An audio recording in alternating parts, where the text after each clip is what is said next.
Acompanhe com olhos e coração a leitura que eu farei, segunda carta de Paulo aos Coríntios, capítulo 13, versos de 11 a 13. É o final, hein? Chegamos lá. Segundo aos Coríntios 13, de 11 a 13.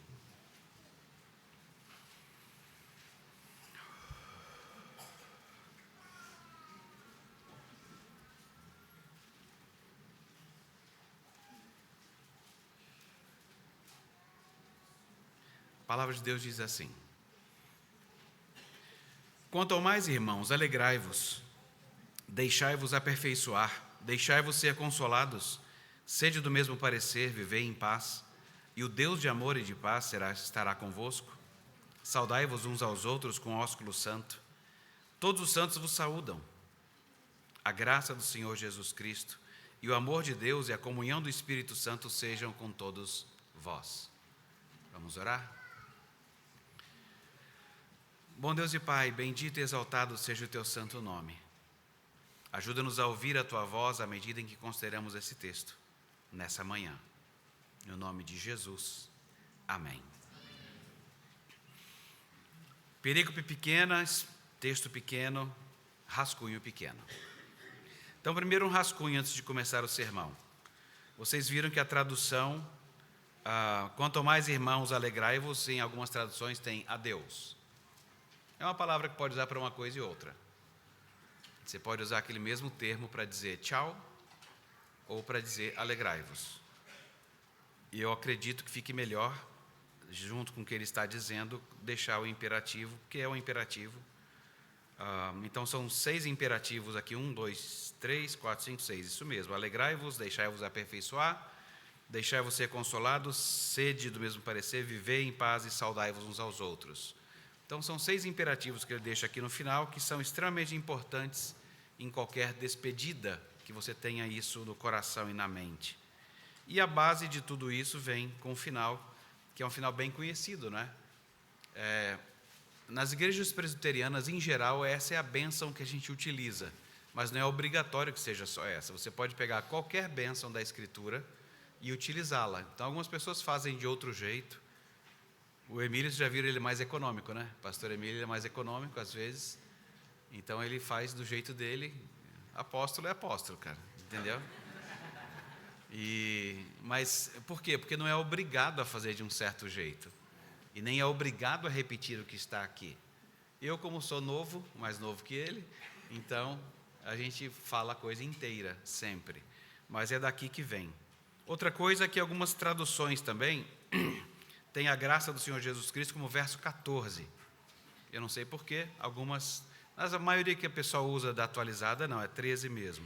Mas tem outras traduções que põem o verso 13 o 12, saudai-vos com os outros com o ósculo santo, e o 13, todos os santos vos saúdam. E aí vem o 14, que é a bênção. Mas algumas poucas traduções fazem isso. Então, se você está acompanhando em inglês, algumas pessoas às vezes acompanham, então é isso aí. Bom, você dá para ver que um texto com 6 imperativos e a bênção que acaba sendo o indicativo, então você tem grandes 2 divisões. Eu não vou seguir exatamente desse jeito a divisão dessa vez, porque é o final da carta. Então, o sermão vai acontecer em 2 partes, que vai ser, a primeira uma retrospectiva, significa que você não vai ficar olhando para esse finalzinho aqui, e o que eu estou dizendo tem mais do que o que está aqui, é porque é uma retrospectiva de Corinto, da carta aos Coríntios. E aí, depois dessa retrospectiva, a gente vai entrar o que é essa despedida moda da casa, que é essa despedida aqui, que é tão parecida com a que Simeão falou, pode despedir o teu servo, e tão parecida com aqueles que falaram com Josué, aquela despedida com bênção. Então, é tudo muito parecido. E o que é parecido? O que é essa despedida moda da casa? Casa de Deus, né? Então, é isso que a gente vai acontecer no sermão, tá bom? É isso. Vou tomar uma água aqui. Você vai acabar virando esquisito, entendeu? Como se tivesse alguma coisa na água, né? E agora a gente começa. Despedidas, é disso que a gente trata aqui. E despedidas envolvem sentimentos profundos, doloridos. E é difícil expressar esse sentimento de despedida, sentimentos profundos e doloridos, sem muitas metáforas. E ocorre até o inusitado, que é ver beleza na melancolia. Quem entende essa estética? Quem que entende isso? Como é que você pode enxergar beleza na melancolia? Mas na tristeza, misteriosamente, nasce poesia. Tem uma composição, uma música de Jorge Maltner, do falecido Nelson Jacobina, chamada Lágrimas Negras. Se eu fosse você, eu a ouviria na interpretação de Gal Costa. Você pode ouvir na interpretação da dupla, está no YouTube. Mas você pode ouvir a Gal Costa cantando. É uma composição que traz essas misturas, sentimentos profundos, doloridos, melancolia e beleza. Alguns interpretam a letra como sendo uma homenagem às mães que perderam seus filhos para a violência do Estado, década de 70, bem no comecinho. Por motivos óbvios, acabam ficando apenas no racismo, na questão do racismo. Eu acho isso muito pobre. Eu creio que o foco da música é a despedida. E por isso que eu falo de Lágrimas Negras com vocês para ilustrar isto. Porque na letra fala-se de beijos e abraços fortes como o aço, referindo-se à intensidade e à resistência desse amor que se sente.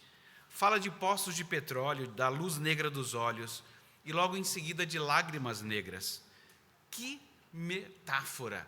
Associar a riqueza do petróleo com a riqueza da lembrança de alguém, a riqueza do olhar de alguém e da escuridão do sofrimento que escorre em lágrimas negras. Sentimentos profundos, eles são ao mesmo tempo valiosos e sombrios. A letra menciona um astronauta.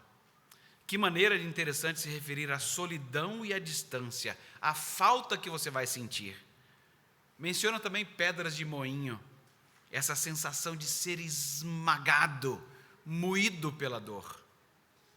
A dupla de autores poetizou, abre aspas, beleza são coisas acesas por dentro, tristeza são belezas apagadas pelo sofrimento.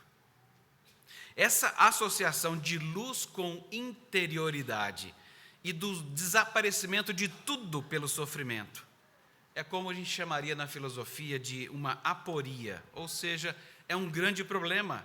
Como é que a gente resolve isso? Quando é que as lágrimas deixarão de ser negras? Quando é que não haverá mais despedida? Hoje, o nosso texto fala de despedida à moda da casa, ou seja, à luz da obra trinitária. E é isso que a gente vai ver. Como é que a gente se despede à luz da obra trinitária.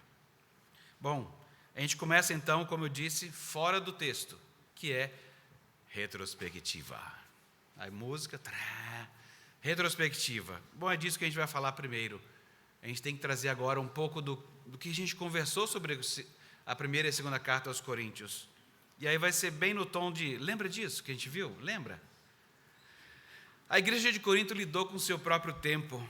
Oradores talentosos, eles eram admirados e seguidos. Seguidos, não tinha rede ainda, mas eram seguidos. Seguidos lá era literalmente. Alguém vai pregar em algum lugar, o povo vai para lá. Então, não demorava muito para que oradores famosos fossem os heróis e os ouvintes se tornassem fãs. Nada novo debaixo do sol.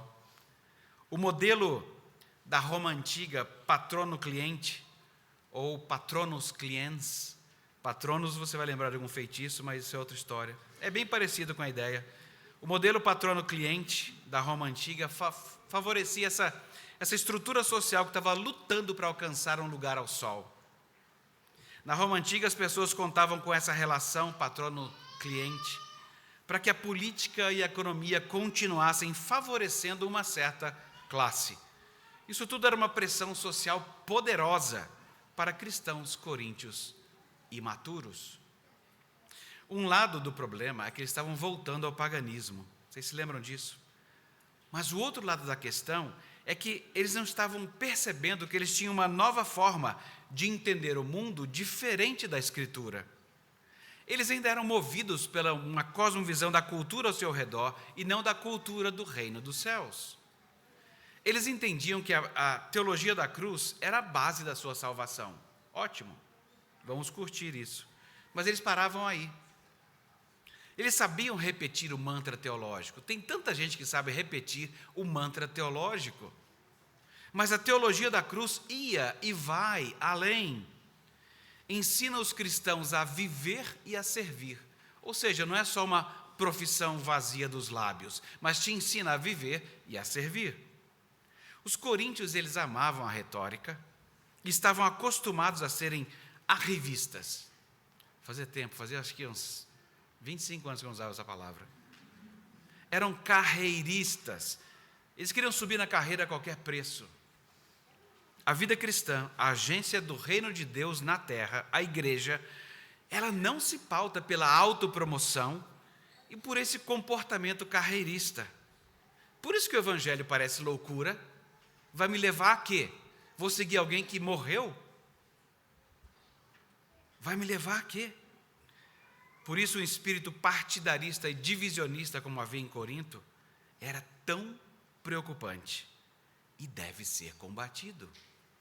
A disputa por superioridade não gera apenas partidarismo nas igrejas. É que quando o partidarismo se instala, outras coisas se instalam, porque o partidarismo modela o coração e dá luz a outros pecados. Nós vimos isso na carta. O problema não era só haver partidarismo, mas quando o partidarismo se implanta, essa modelagem desemboca na sexualidade bem rapidinho. Aí você fala, o que tem a ver uma coisa com a outra? Estão disputando quem era mais importante? Eu falei, então, quando você começa a ouvir outras vozes para te guiar e te dizer qual é o caminho, você vai ouvir também outras vozes para outros assuntos. E geralmente é aqui que a gente desemboca. Depois de falar de partidarismo na carta, assuntos de sexualidade passaram a ser pauta, porque os crentes começavam a seguir outras fontes que não é a palavra de Deus. Acostumados e modelados pelo partidarismo, eles ficavam de olho em quem tem um discurso melhor sobre a sexualidade. Porque nessa altura, se você é guiado por isso, não importa mais o que a Escritura diz, mas qual o melhor discurso que você ouve? Ou então, quem oferece as melhores lacrações? Lacração é uma coisa que é a que mais divide, é que forma mais partido. Eu sou deste, eu sou daquele. Lembra-se da primeira carta dos capítulos 5 e 6? Partidarismo prepara o terreno para uma sexualidade mais solta, livre de amarras e de regras. Se é a pessoa que escolhe pela estética da voz, pela habilidade no jogo de manipulação, que, aliás, se você não lembra disso da técnica da serpente, a voz e a manipulação, é com isso que a gente está lidando. Então, usar o próprio corpo, também sem ouvir a voz de Deus, é só um desdobramento do partidarismo, como a palavra de Deus previne. Por que vocês imaginam que as igrejas não diferem tanto do mundo, mesmo hoje, nesse quesito sexualidade? Porque muitas igrejas se acostumaram ao jogo partidarista. Essa não é a única razão, a sexualidade tem muitas variáveis para isso, mas esta aqui é extremamente importante, esse jogo partidarista, para que então logo você comece a viver uma sexualidade escandalosamente torta. E no caso da igreja de Corinto, nem parecia que a liderança estava preocupada com isso, se ela mesma não estivesse envolvida nos pecados. Não entendendo o significado do corpo no projeto de Deus, muitos cristãos seguem o fluxo de suas vontades soberanas. Afinal, a sexualidade parece um impulso tão natural quanto ter fome ou ter sede. Interessante é que Deus trata dos três: o que beber, o que comer e o que fazer com seus instrumentos sexuais. Procurem as estatísticas. Na história do mundo, quando você permite que o partidarismo esteja na comunidade de Deus, pelo menos 3 coisas acontecem que são destacadas nas cartas aos Coríntios. A teologia do triunfo pisoteia a teologia da cruz. Competição na liderança. Esse é 1. 2, começa a acontecer uma sexualidade devassa. E 3, uma judicialização entre os crentes. Essas três coisas geralmente acontecem. Quando você começa a ver muitos casos sendo levados às barras dos tribunais de igrejas, você sabe que tem uma coisa muito torta aí. Quando você sabe que tem muita coisa debaixo do pano, na área sexual não bem resolvida, você sabe que tem uma coisa aí. Pelo menos você sabe que partidarismo está lá. Está lá. Por isso, havia lutas na igreja, como na igreja de Corinto, no caso. Descobrir os meus dons era mais importante do que amar a Deus acima de tudo e o próximo como a mim mesmo. Isso era mais importante do que tudo. Claro, eles não tinham nem a menor percepção do outro. Eles estavam preocupados consigo mesmos. Não é novidade que na nossa cultura século XXI, que a nossa cultura aprecie tanto pressa e variedade. Quem é que sobrevive a clientes, Sabino, quem sobrevive a clientes que querem seus produtos entregues no mesmo dia? Quem sobrevive a isso? Quem compete com a Amazon? Quem sobrevive a isso? Quem é que quer cozinhar se há uma infinidade de sabores esperando você à distância de um clique? Muita gente não quer mais preparar uma comida. Ao não passar pelo dissabor de aprender a cozinhar, errar, queimar, sujar panela, lavar e servir, se você não faz isso, você não terá aprendido que pessoas são mais complexas do que fazer molho branco. Então assim, eu não consigo fazer nem esse. Falei, gente é mais complicado que isso. Diferente do que ensina a Escritura, os coríntios esperavam viver em comunidade nos seus termos e não à moda da casa de Deus. Esperavam ter um relacionamento saudável desde que a pessoa viesse pronta e, caso não viesse, que a devolução fosse garantida. Não era muito diferente, não é? Afinal de contas, se a pessoa esqueceu que relacionamento com a natureza envolve lidar com mato, cocô de cachorro, combate a pragas, ela ainda não entendeu. Se ela não sabe que relacionamento com os outros envolve saber que você e o outro, vocês são pecadores, em estado bruto. No casamento, às vezes, tem tanta briga porque um acha que é um mármore de Carrara e o outro é um granito. E os dois não são nenhuma coisa nem outra, são uma pedra qualquer que Deus está trabalhando. E acabam esquecendo que o relacionamento com Deus envolve, depois de Deus ter aberto os nossos olhos, nos apropriarmos da vitória de Cristo e tomarmos decisões nessa caminhada de santidade, fazendo cada vez mais morrer a nossa natureza pecaminosa. Paulo destaca, no correr da carta, que há um forte que venceu o mal, há um forte que nos livrou da morte, há um forte que nos deu nova vida. E aqui nós estamos lutando em meio à morte que habita em nós, a nos deixar guiar pela vida, que não é uma decisão fácil. A morte gritando no seu ouvido todo dia, e você tem hora que tem dúvida, fala assim, será que a morte não tem razão? Que eu vou ser mais feliz com o caminho da morte? E você já sabe, todas as vezes que você sucumbiu a essa ideia, foi amargo como fel. Especificamente na segunda carta, Paulo precisou gastar um bom tempo explicando a teologia da cruz, especialmente que a graça de Deus ela é aperfeiçoada na fraqueza. Semeadores. Diferente de Corinto, somos conhecidos por ser um corpo profundamente espiritual. Aí se pergunta aí, vai no seu lugar, eu faço parte dessa comunidade. Visitantes todos, fiquem à vontade, viu? Eu sei que vocês fazem parte da comunidade de Cristo, mas eu quero falar com semeadores, mas a gente está todo junto, tá? Serve para você também. Pergunta para você mesmo, eu como esse tijolinho dessa construção da Igreja de Cristo, eu estou apresentando o Evangelho ao aparecer para o mundo como essa unidade espiritual? É isso que nós mostramos ao mundo, que nós batalhamos por essa unidade espiritual. Porque se nós não formos vistos assim, considere o risco de uma cultura carreirista de Brasília, que você às vezes importa para a comunidade do reino dos céus. Pensa nisso. Porque ninguém vai ao Centro de Tradições Nordestinas para ouvir Taylor Swift. E ninguém viria ao Centro de Tradição do Reino dos Céus para ouvir outra coisa. Cuidado, porque talvez você tenha se acostumado tanto a ouvir somente outras culturas, que o seu comportamento sexual e a sua noção de direito estejam totalmente alinhados com a cidade dos homens e não com a cidade de Deus, conforme ensina as Escrituras. Agora, os coríntios, eles eram incríveis. Essa retrospectiva, eles eram incríveis. Eles se achavam. Porque eles viam as coisas. Nós temos os dons, e muitos. Nós falamos bem. Nós temos conhecimento. Aí você fala, mas vocês são um traste. Só isso. Qualquer igreja irmã diria isso deles. Fala, que isso? O que vocês estão pensando? Vocês são um traste.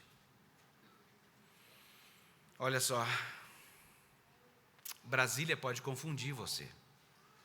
Assim como a cidade de Corinto confundiu crentes do passado. Sabe? Ter passado no concurso esperado, ter aquela composição de salário sonhada, ter adquirido os bens que a cidade dos homens valoriza. Tudo isso pode fazer seu coração esquecer que ainda é peregrino, que ainda está em luta contra as ciladas de Satanás. Ou você pode esquecer que mesmo aposentado, você ainda serve no reino de Deus. E que o dinheiro nunca foi projetado por Deus para ser usufruído por você na sua inteireza. O que mais interessa não é o quanto você conquistou, investiu, mas a quantos você ajudou. Que pessoas ou instituições você serviu com ele. Bom, essa é a retrospectiva, porque é disso que nós lidamos, foi com isso que nós lidamos no correr dessas duas cartas. Depois da retrospectiva, então, a despedida à moda da casa de Deus. Hoje, pela manhã. Despedidas à moda da casa de Deus. O que é isso? As despedidas são sempre sofridas. Em geral, mesmo cristãos não querem ir embora dessa terra, do seu grupo familiar. Os crentes sabemos que nós faremos ainda uma mudança. Pode ser que você odeie mudança, mas ainda falta uma. Se for Jesus te chamando, né? É a final. Só falta essa. Ir para a casa do Pai. E é fato que nós gostamos tanto daqui que a gente quer mais tempo. Isso faz com que lágrimas negras escorram pelos olhos. São valiosas, são profundas, são marcantes, são doídas. Gostar daqui é natural. Foi assim que Deus fez. Nos educou a amar esse terreno que ganhamos de presente para morar. Ele nos educou assim. Nos educou para amar as relações nas quais Ele nos colocou. E, mediado pela lente de Cristo, amar mais ainda as relações nessa terra e com essa terra. Apreciar a beleza do Criador e da criação. Ele nos fez para apreciar e amar essas coisas. Por essas razões, é que nós precisamos entender que a despedida, ela é feita à moda da casa de Deus. Tipo Simeão, que olha para Jesus e fala assim, ei, pode chamar, estou pronto.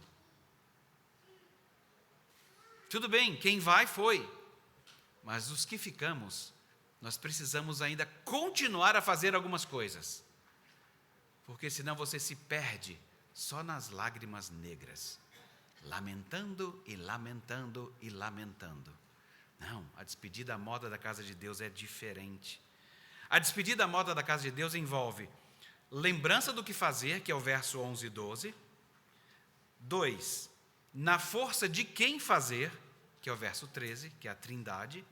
E 3, a garantia de amor e paz por ter feito, que é o verso 11, a parte final. Mas eu não vou dividir mais nada aqui no texto. É só para vocês saberem que isso está lá. A lembrança do que eu devo fazer, que são 6 imperativos. na força de quem fazer, da Trindade, e a garantia de amor e paz por ter feito.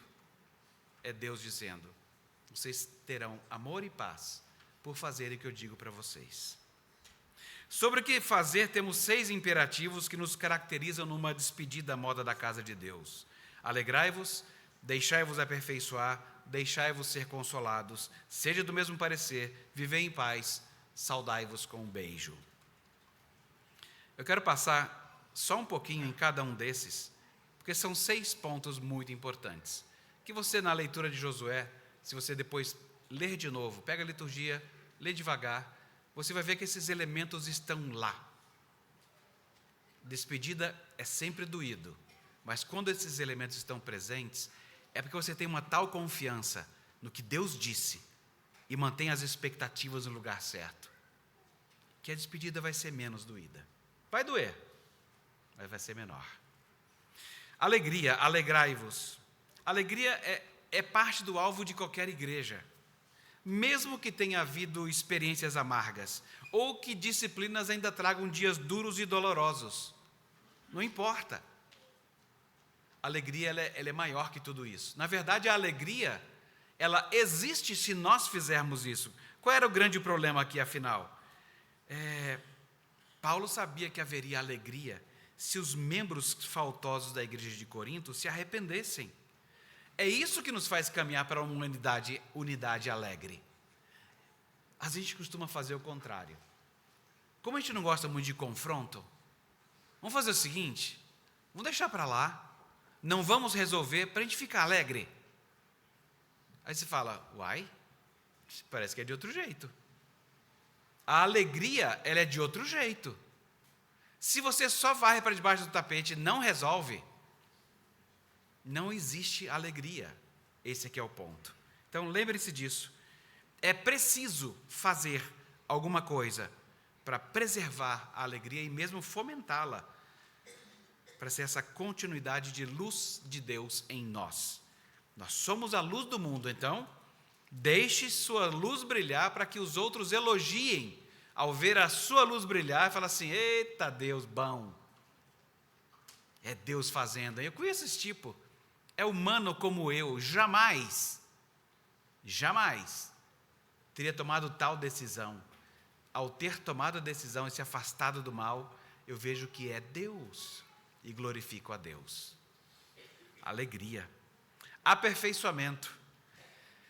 A igreja de Corinto queria aposentar. Nós somos o máximo, chegamos lá. Nenhuma igreja deve ficar paralisada e permanecer nesse estado de estamos bem, né? Estamos bem. Não.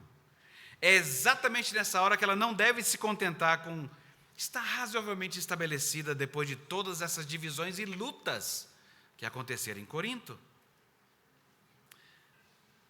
O desenvolvimento pleno da comunidade é efeito da graça e da fidelidade do Senhor. Por isso a voz passiva aqui. Só desses 2 lugares que acontece a voz passiva. Deixai-vos. E talvez ele poderia ter feito na voz ativa, aperfeiçoar como se fosse algo ativo seu. É que Corinto era marrento. Não estavam se deixando aperfeiçoar pela instrumentalidade do seu servo. Então, a igreja precisa estar disposta a ser aperfeiçoada pela instrumentalidade dos servos de Deus, enquanto eles forem fiéis às Escrituras. É o nosso voto, não é? Para ser membro de uma igreja. Ouviram isso, semeadores? Porque tem ovelha marrenta, vontade de dar paulada logo na hora, assim. Bicho marrento. Recebe a instrução, finge que não recebeu. Recebe a instrução, ignora. Recebe a instrução, faz o contrário.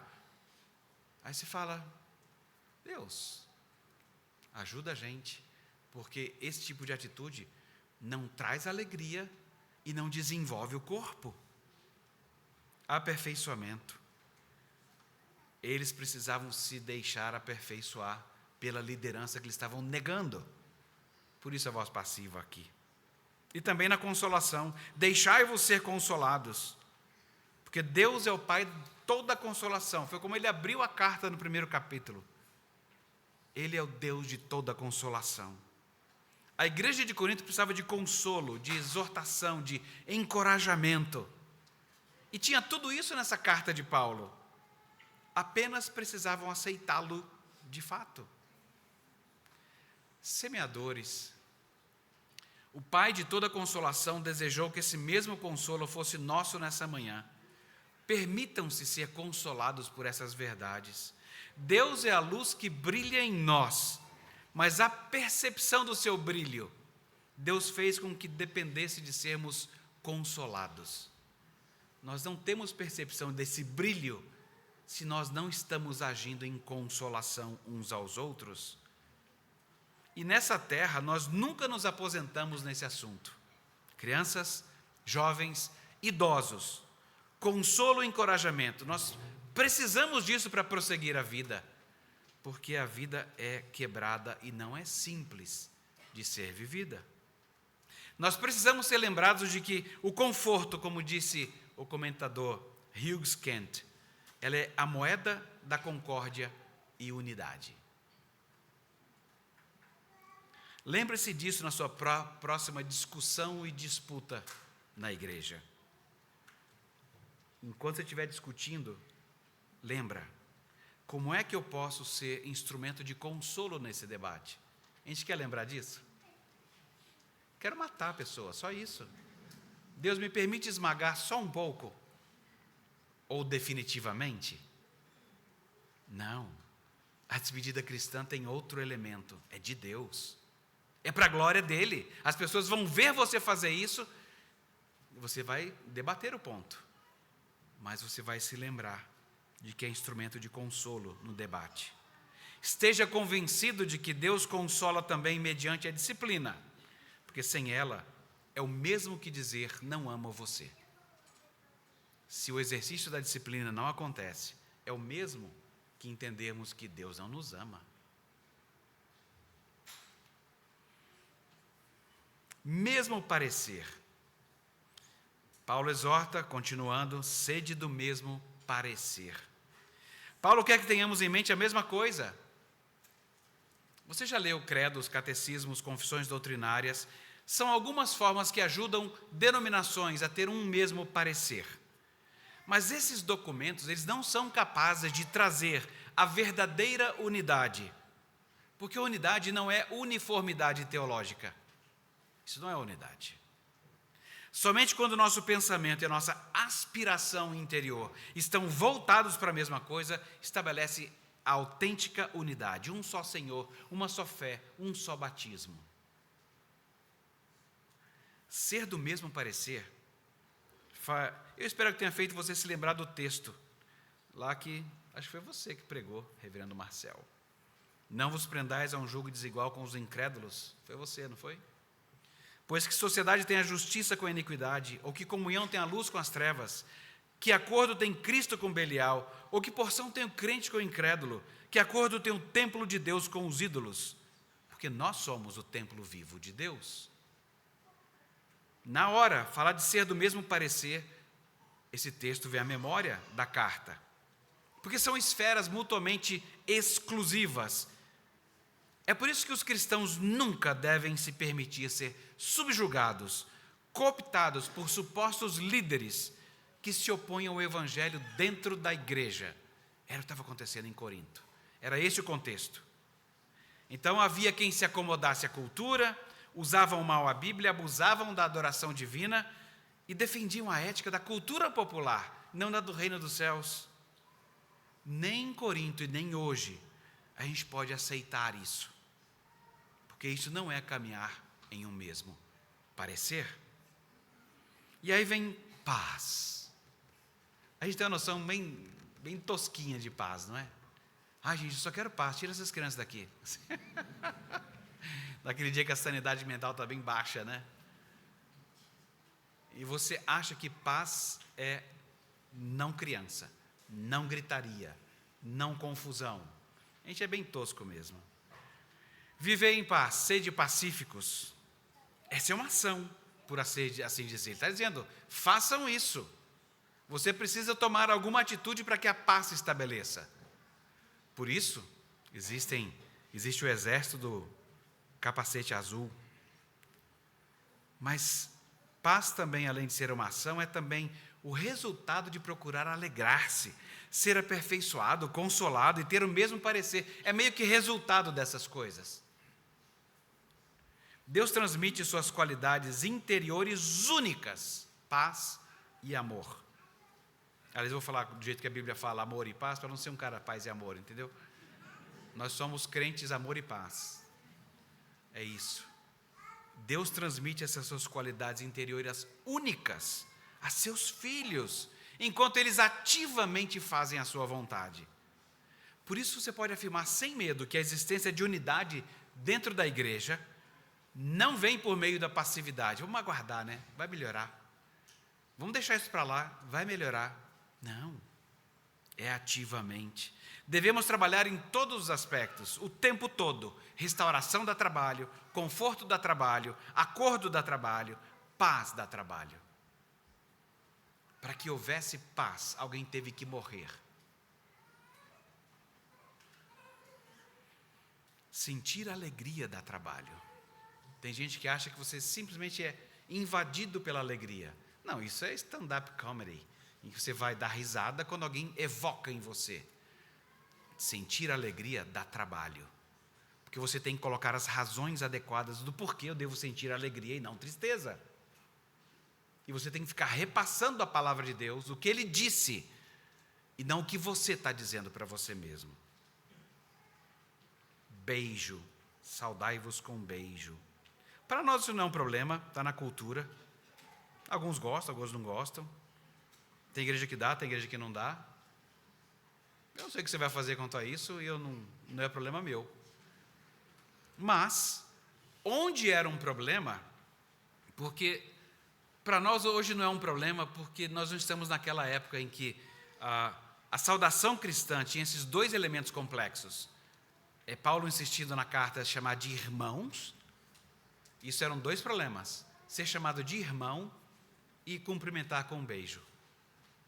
Por quê? Porque ninguém que não fosse da família era chamado de irmão, e ninguém que fosse da família dava beijo. Simples assim. Então, o que você está dizendo então quando Paulo diz para a igreja fazer isso? De novo, a relativização da família de sangue. Existe uma família que suplanta essa. É a família de Deus. Existe uma família, a família de Deus. É por isso que nós nos chamamos irmãos. É por isso que nós nos cumprimentamos dessa forma. Hoje não tem essa distinção, por isso que eu não sei o que fazer com ela. Se é feito ou não é feito, não é um problema para nós. Mas quando havia essa distinção, isso aqui era extremamente importante. Era um testemunho. Hoje não testemunha nada quanto a isso. Ser cumprimentado de um jeito ou de outro não vai fazer grande diferença. Mas na época em que isso era um problema, era um testemunho que você está falando o que é a igreja de Cristo. É a igreja em que nós somos família. É a igreja em que nós nos cumprimentamos como família. Talvez a gente precise pensar um pouco mais em como é que a gente boicotaria isso. Mas agora chega o ato final, a bênção. A despedida à moda da casa, ela é cheia de esperança por causa desta bênção. É a obra do Pai, a obra do Filho, a obra do Espírito Santo. O Deus Trino. Era isso que Paulo respirava o tempo inteiro. Era baseado nisso. Era por isso. Era a partir disso que ele estava pensando em nos consolar o tempo inteiro. E um detalhe, a gente talvez esperasse a ordem dos catecismos, não é? Pai, Filho, Espírito Santo. Porque essa é a ordem das confissões, dos catecismos e tudo. Pai, Filho, Espírito Santo. Mas a ordem aqui não está pensando nisso. Aqui é a Escritura.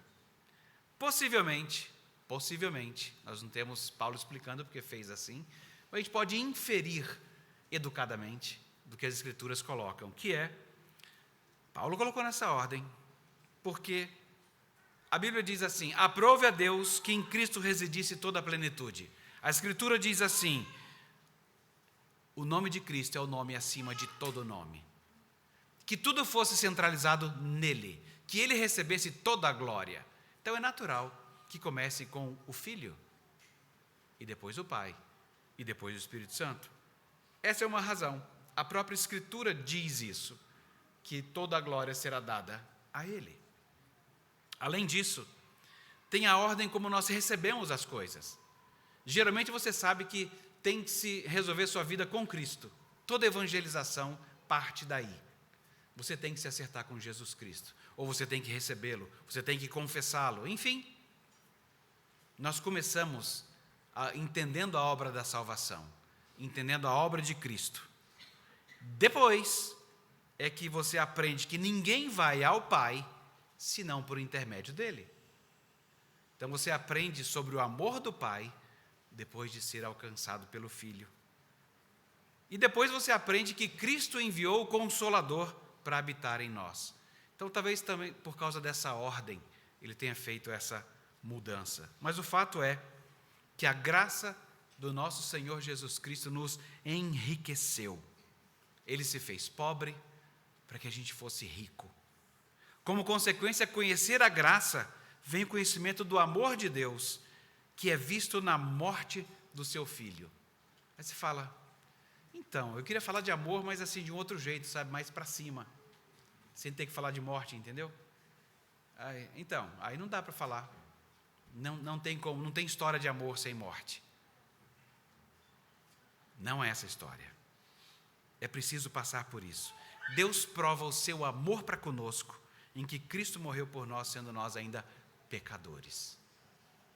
Deus derramou seu Espírito Santo sobre nós, e o resultado é uma unidade impressionante de comunhão. Quem, em sã consciência, reuniria nós aqui nessa sala hoje? É louco. A gente nem se dá bem. A gente se dá dentro do razoável, né? Aquele matiz assim. Vamos lá, né, gente? Mas a gente tem tão pouco em comum, gente. Eu acho que a gente só deve ter em comum o quê? Uma só fé, um só Senhor, um só batismo. Fora isso, a gente diverge pra caramba. Se o cachorro fica em casa ou não, ou só lá fora. Se tem que tomar banho antes de dormir. Enfim, se eu fizesse uma lista aqui, tem as brigas normais de todas as diferenças. Mas quando chega uma só fé, um só Senhor, um só batismo, nós estamos juntos. Nós estamos juntos. O apóstolo João testificou mais tarde que o que vimos, o que nós ouvimos, nós também anunciamos, para que vocês tenham comunhão conosco. E a nossa comunhão é com o Pai e com o Filho. A comunhão do Espírito Santo inclui a comunhão do Pai e do Filho. É claro, toda vez que a gente fala de comunhão trinitária, todos fizeram tudo. Mas é bom saber disso, que a Escritura coloca dessa forma.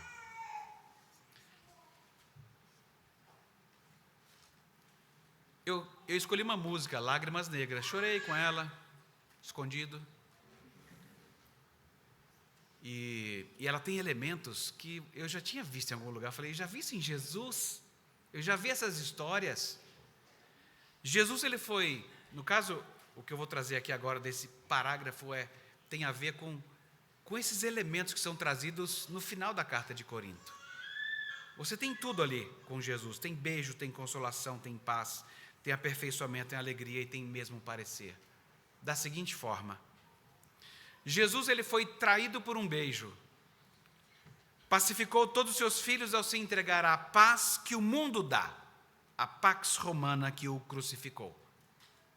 Ele foi consolado por anjos. Embora fosse o Filho de Deus, ele aprendeu a obediência pelas coisas que sofreu e, tendo sido aperfeiçoado, tornou-se o autor da nossa salvação.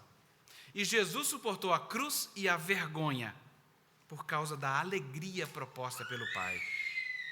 Porque ele e o Pai são de um mesmo parecer. Paulo está ensinando isso à igreja de Corinto, porque ele aprendeu de Cristo.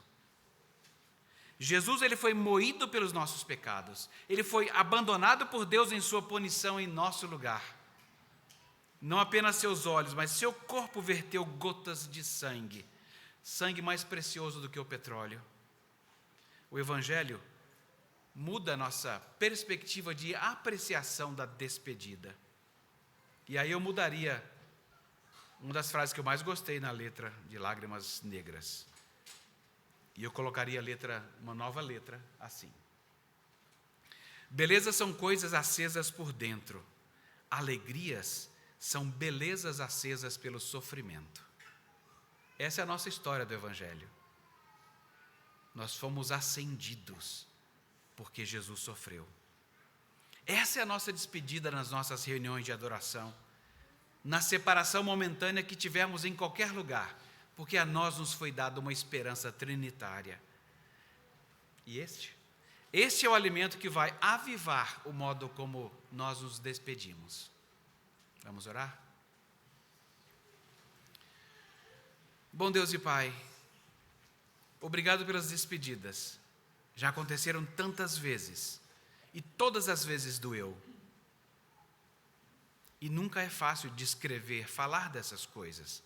Nós precisamos de metáforas e mais metáforas. Louvado seja o teu santo nome pela linguagem, por podermos, pelo menos, riscar um pouco do que as metáforas nos conduzem. O teu filho foi moído também por causa da nossa iniquidade. Uma separação que nós jamais imaginaríamos ser abandonado pelo Senhor. Nós nunca passamos por isso e nunca passaremos por isso, porque o teu filho foi abandonado para que nós pudéssemos ser recebidos. Recebe nossa adoração, Senhor, e gratidão, porque tu és o nosso Deus, porque o Senhor molda o nosso coração para as despedidas, para nós continuarmos a ser essa igreja para a qual as portas do inferno não têm vitória sobre nós. Bendito e exaltado seja o teu santo nome. Obrigado pelas despedidas que, ainda que doídas, ela tem o peso de glória da obra do teu Filho em nosso favor. Nós oramos agradecidos, Deus, no nome de Jesus. Amém.